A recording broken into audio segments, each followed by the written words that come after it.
Ainda não está no ar.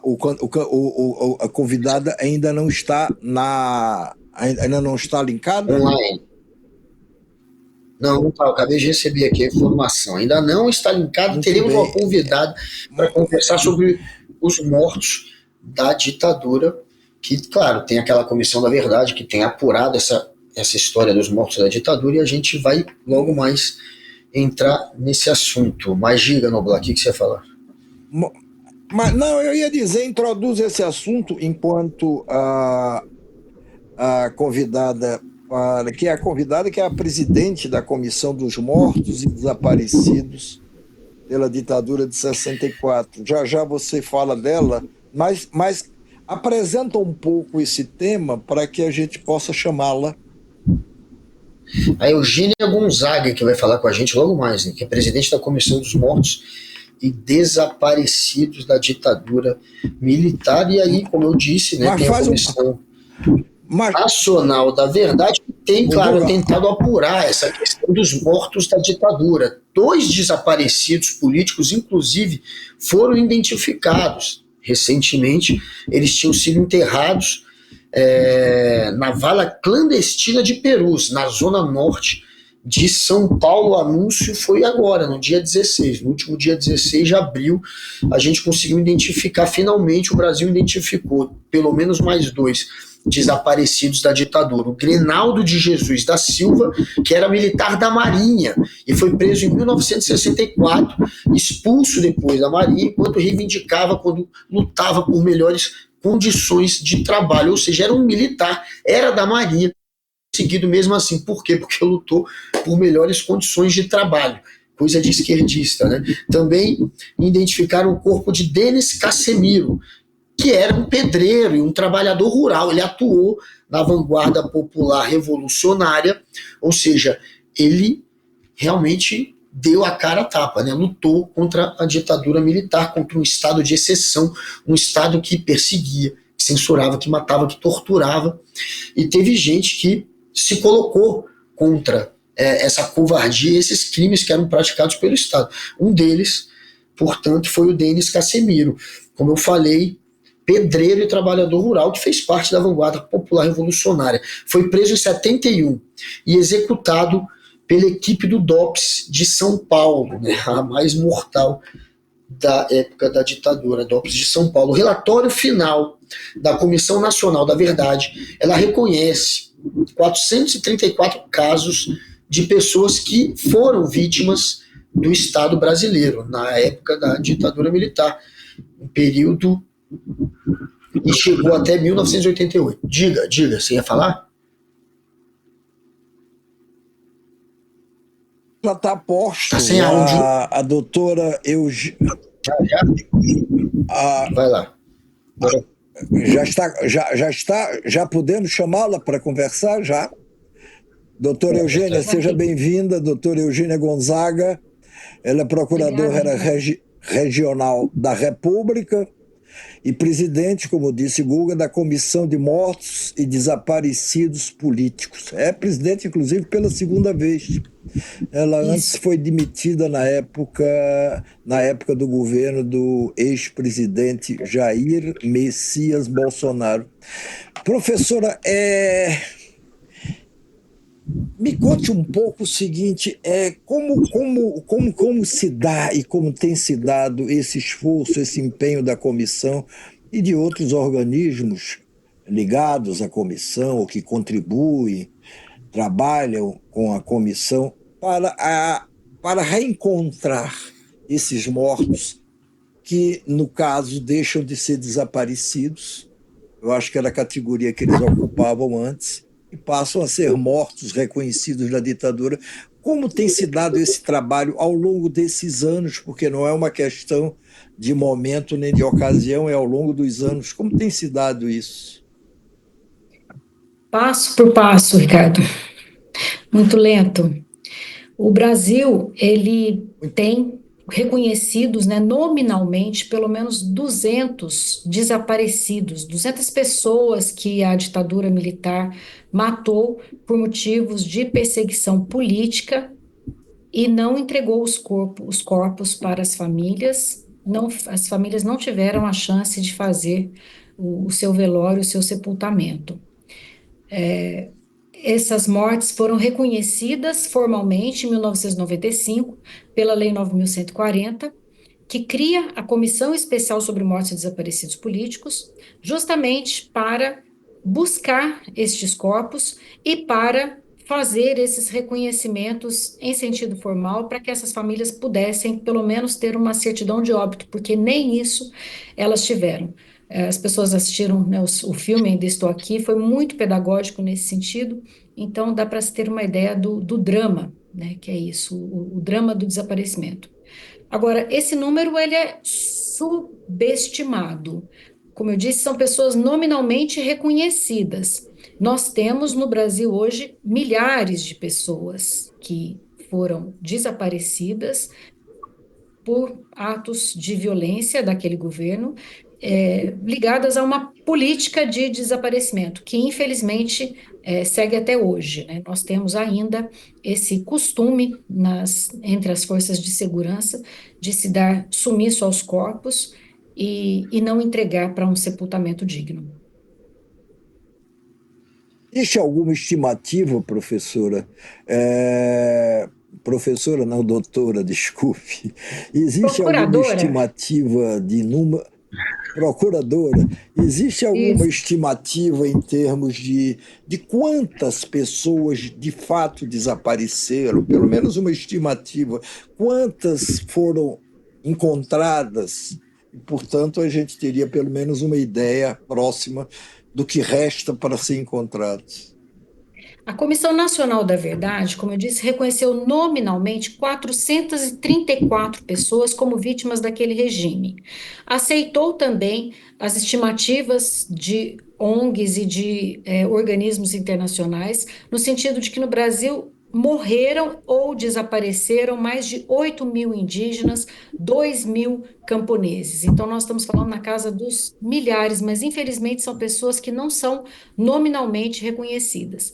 Entre essas 434 nominalmente reconhecidas, nós temos em torno de 200 pessoas que desapareceram, que as famílias não tiveram como fazer o seu sepultamento. Desde a criação da comissão de 95 para cá, nós estimamos que pelo menos entre 15 a 20 pessoas foram entregues para suas famílias. Porém, nós acabamos de ter aí uma surpresa, difícil até, né, de se lidar com ela. É, uma dessas identificações foi feita apenas por sobreposição fotográfica, que é um método já considerado ultrapassado. Então, nós, por meio de exames de DNA, chegamos à conclusão de que aquela identificação lá de 1990 estava equivocada.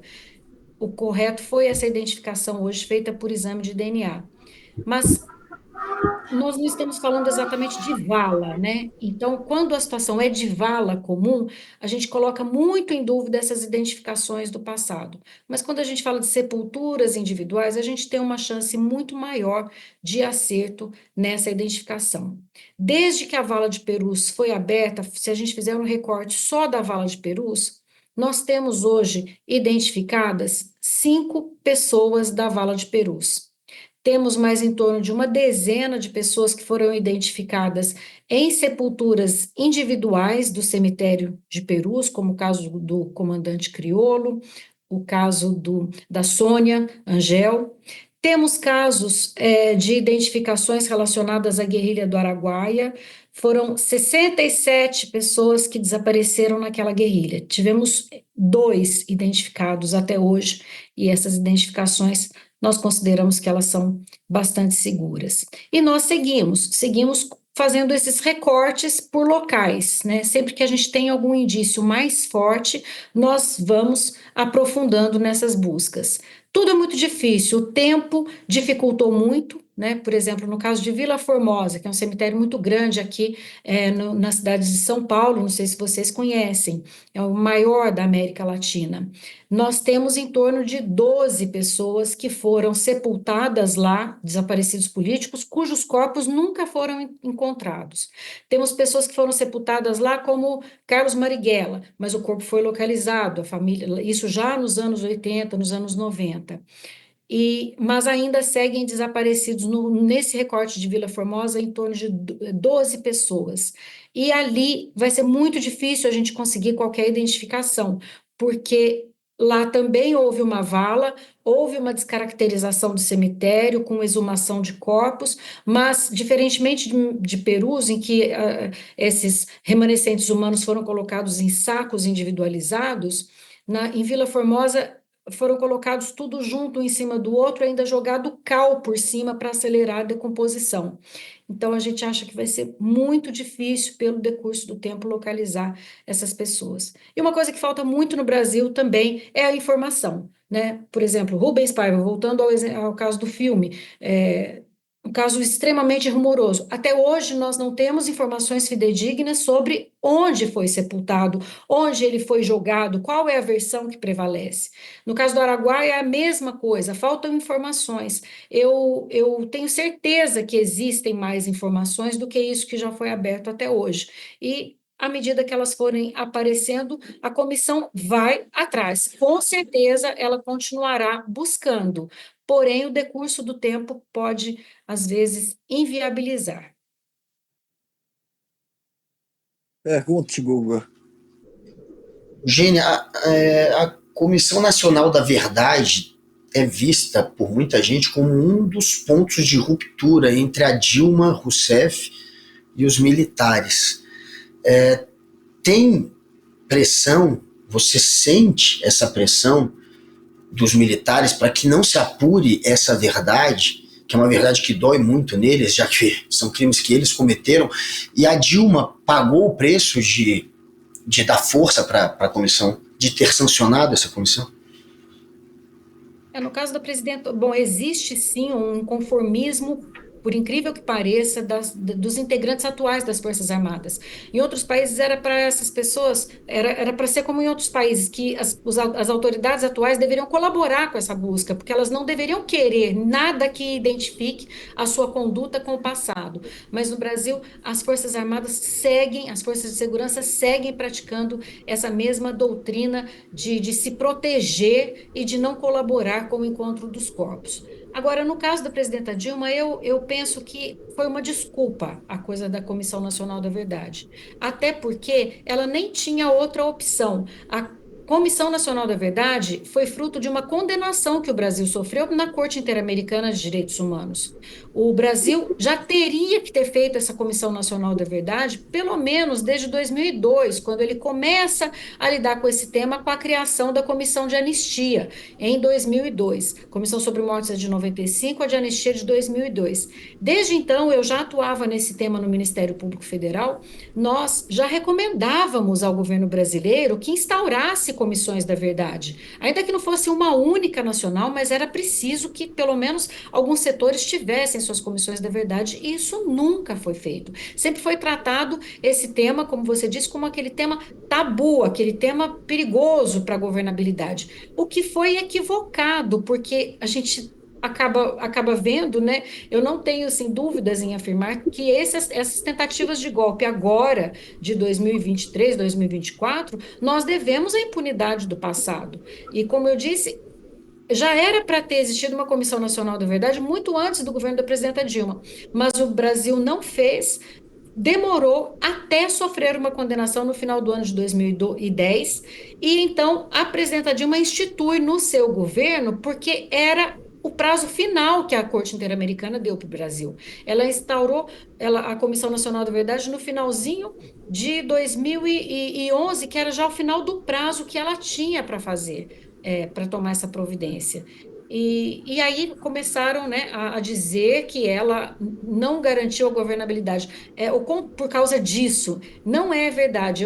Em 2014, eu fui nomeada presidenta da comissão, por ela, inclusive, e eu sou testemunha do extremo cuidado que ela tinha com esse tema. Ela sabia que era um tema delicado para a governabilidade e ela não queria, de maneira alguma, que dissessem que ela estava agindo em causa própria, porque ela, né, tinha essa identificação já com a luta. Então, ela foi ainda mais ciosa do que, por exemplo, o governo Lula. O governo Fernando Henrique, para você ter uma ideia, foi o que criou a Comissão Especial sobre Mortes. Olha só que interessante. Por quê? Porque para ele não era um problema de governabilidade, mas para os governos considerados mais à esquerda, era esse problema de governabilidade. Mas era apenas, a meu ver, uma desculpa. Tanto é que depois que a presidenta Dilma saiu, entra o presidente Temer e a então ministra de Direitos Humanos era a Flávia Piovesan, uma internacionalista, especialista em direitos humanos, e eles deram muito apoio para a Comissão Especial sobre Mortos.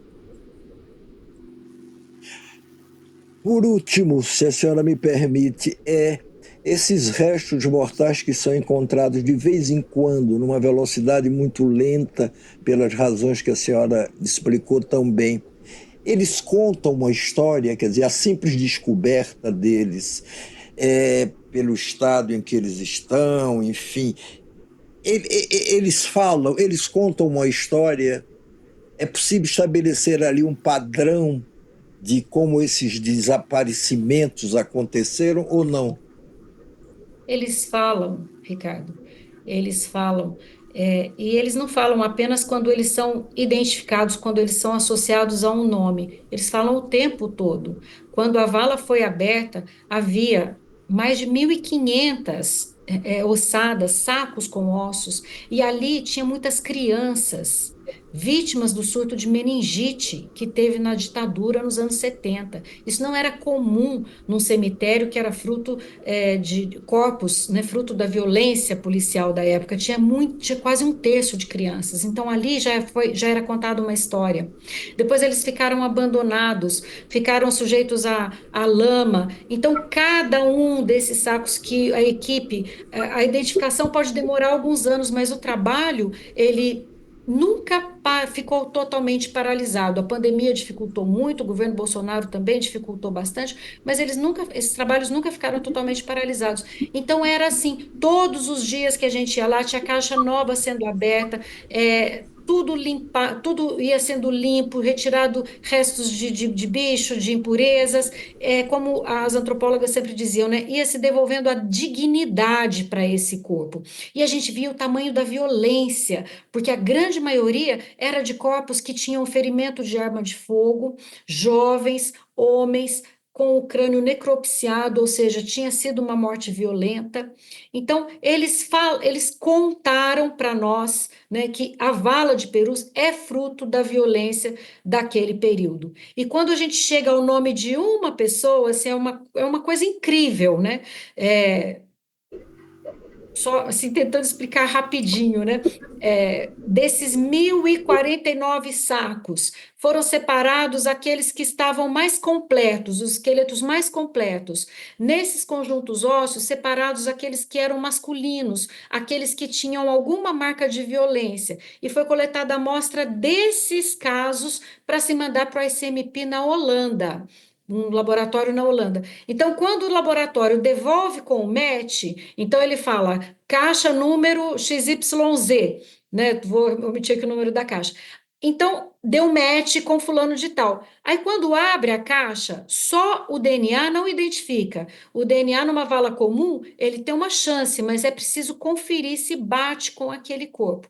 Abre aquele corpo e verifica-se que é um homem que tem marca de arma de fogo, que tem marca de fraturas nas costelas, que o crânio foi necropsiado. Então, a gente confirma aquela situação de violência que bate direitinho com o relato da violência sofrida por aquele corpo que foi identificado. Então, parafraseando aqui o Paulo César Pinheiro, né? Você me prende vivo, eu escapo morto, de repente, olha eu de novo, perturbando a paz, exigindo troco, né? Eles falam, e é por isso que eles detestam que exista a identificação, porque eles negam até hoje essas mortes, negam que ocultaram, só que o DNA dessas pessoas está lá na vala de Perus.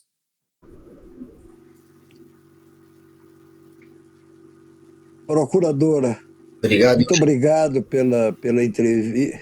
Muito obrigado pela entrevista. Valeu, gente. Muito Obrigada obrigado, pela Eugênio. entrevista. Até. Tchau, tchau. Até mais.